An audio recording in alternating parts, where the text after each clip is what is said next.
Virus. Virus का नाम सुनते ही आपके माइंड में क्या आता होगा? थ्री इडियट के प्रोफेसर या फिर कोविड-19। अगर आपके माइंड में कोविड-19 आता है तो आपका माइंड ये भी रिएक्ट करता होगा, अरे बाबा ये हमसे दूर ही रहे। M I right? बट क्या आपको पता है कि इन्हीं वायरसेस का यूज करके हमारे साइंटिस्ट कैंसर पेशेंट्स में ट्यूमर को रिकवर कर पा रहे हैं। नमस्कार दोस्तों, my name is Siddharth, currently MBBS student at AIIMS. 2022 में यूएस की City of Hope hospital and Australian company Imugene ने अपने ट्रायल्स के फर्स्ट फेज में 100 एडवांस कैंसर पेशेंट्स को चुना और उन पे जब फर्स्ट ट्रायल किया अपना तो उन्होंने देखा कि उनमें ऑलमोस्ट 8 से भी ज़्यादा टाइप के कैंसर है, उनके ट्यूमर है वो रिकवर हो पा रहे हैं। हालांकि इनका सेकेंड एंड थर्ड फेज अभी बाकी है जिसमें ऑलमोस्ट 10,000 to 50,000 पेशेंट्स पर इन्फेक्शन करवाया जाएगा और उनको ऑब्जर्व किया जाएगा। बट ये रही फ्यूचर की बातें। उससे पहले मैं आपको इस टॉपिक की ओर ले जाता हूँ कि इस ऑन्कोलाइटिक वायरल थेरेपी की स्टार्टिंग कैसे हुई और वायरस ट्यूमर को किस प्रकार से रिकवर कर पाता है। सो फ्रेंड्स, इसकी स्टार्टिंग हुई थी एक ब्लड कैंसर के पेशेंट्स में जो अनफॉर्चुनेटली इन्फ्लुएंजा वायरस से इन्फेक्ट हो जाता है और उसमें ये ऑब्जर्व किया जाता है कि इस वायरस के इन्फेक्शन के बाद उसका कैंसर ट्यूमर है वो रिकवर हो पा रहा है। बट टेक्नोलॉजी में कमी के कारण इस स्टडी को यहीं पे रोक दिया जाता है एंड इसको ओनली एक पीस ऑफ पेपर पे पब्लिश कर दिया जाता है।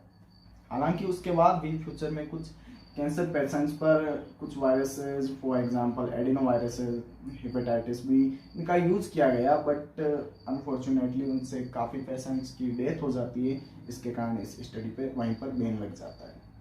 बट फिर दौर आता है जेनेटिक इंजीनियरिंग का। अच्छा, आपकी जानकारी के लिए मैं आपको बता दूं कि जेनेटिक इंजीनियरिंग में कुछ जीन को रिमूव करके नए जीन को ऐड कर दिया जाता है और उस डीएनए को मॉडिफाइड कर दिया जाता है। So it is genetic engineering. So इस टाइप से वायरस को मॉडिफाइड करके ह्यूमन बॉडी में ट्रायल्स के लिए डाला जाता है, जिससे 1996 में एडिनो वायरस ने ओनिक्स 015 मॉडिफाइड किया गया। हमारी सेल्स पर प्रोटीन P53 अटैच रहते हैं और ये प्रोटीन ट्यूमर सप्रेसर की तरह काम करते हैं, मीन सेल डिवीजन को रेगुलेट करते हैं। But in case of cancer cells ये प्रोटीन एब्सेंट रहते हैं तो सेल डिवीजन भी ज़्यादा होगा और सेल डिवीजन ज़्यादा होता है सो इनकी कॉपीज भी ज़्यादा बनती है एंड ये ट्यूमर का फॉर्म ले लेती है। सो एडिनो वायरस को इस हिसाब से मॉडिफाइड किया गया कि ये बॉडी में जाके उन्हीं सेल्स पे अटैक करे जिन पे ये प्रोटीन P53 एब्सेंट हो, यानी कैंसर सेल्स। बट जब इसको लेबोरेटरी में एग्जामिन किया गया तो ये देखा गया कि एक तो ये रेप्लिकेशन धीरे कर रहा था और दूसरा कि इसमें जो हमने मॉडिफिकेशन किया था ये उसकी नेक्स्ट जनरेशन में नहीं जा पा रहा था। सो इसमें भी हम पास नहीं हो पाए थे। फिर काफ़ी रिसर्च के बाद साइंटिस्ट का ध्यान जाता है वैक्सीनिया वायरस की ओर। वैक्सीनिया वायरस जो कि रीजन होता है स्मॉल पॉक्स का। हालांकि हमें वैक्सीनेशन हो जाने के कारण वैक्सीनिया वायरस अगर हमारी बॉडी में एंटर कर जाता है तो भी हमारे लिए वो हार्मफुल नहीं होता। सो साइंटिस्ट इसके लिए वैक्सीनिया वायरस का यूज करते हैं और इसमें जब ये वैक्सीनिया वायरस हमारी बॉडी में एंटर करता है तो ये मैक्स प्रोटीन नामक एक प्रोटीन प्रोड्यूस करता है जो NYC प्रोटीन को डिटेक्ट करता है जो नॉर्मली कैंसर सेल्स पे प्रेजेंट होता है। सो जैसे ही ये कैंसर सेल को डिटेक्ट करेगा तो अब ये वैक्सीनिया वायरस उस कैंसर सेल के अंदर एंटर कर जाएगा और जैसे ही वो कैंसर सेल के अंदर एंटर करता है ये दूसरा प्रोटीन प्रोड्यूस करता है थायमिडिन काइनेज। ये थायमिडिन काइनेज नॉर्मल टॉक्सिन्स को साइटोटॉक्सिन्स में कन्वर्ट कर देते हैं जो सेल को सुसाइड करने के लिए मजबूर करते हैं। एंड इसके अलावा ये एक और प्रोटीन प्रोड्यूस करती हैं थ्रोम्बोस्पोंडिन। थ्रोम्बोस्पोंडिन वहां आने वाली सारी ब्लड वेसल्स को डैमेज कर देता है। सो कैंसर सेल को ब्लड सप्लाई ना मिलने के कारण उसको न्यूट्रिशन सप्लाई भी नहीं मिलती और सेल डेड हो जाती है। एंड इसके अलावा वैक्सीनिया वायरस में एक सिम्पोर्टर HNIS ह्यूमन सोडियम आयोडीन सिम्पोर्टर भी प्रेजेंट होता है जो ओनली आयोडीन को ही एंटर करने देता है।